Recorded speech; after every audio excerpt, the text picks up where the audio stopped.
শেখ হাসিনার বক্তব্য প্রচার করলে তাৎক্ষণিক ব্যবস্থা নেবে সরকার। গণমাধ্যমকে ক্ষমতাচ্যুত প্রধানমন্ত্রী শেখ হাসিনার অডিও সম্প্রচার এবং প্রচার থেকে বিরত থাকার জন্য কঠোরভাবে সতর্ক করেছে অন্তর্বর্তী সরকার। সরকারের পক্ষ থেকে জানানো হয়েছে, এই ধরনের কার্যকলাপ সন্ত্রাসবিরোধী আইন ২০০৯-এর আওতায় গুরুতর লঙ্ঘন।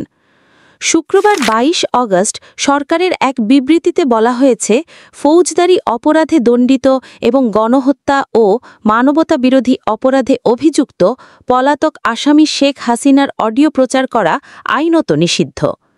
এর আগে গত বছরের ডিসেম্বরে আন্তর্জাতিক অপরাধ ট্রাইব্যুনাল সাবেক এই স্বৈরাচারের ঘৃণামূলক বক্তব্য সম্প্রচার নিষিদ্ধ করেছিল।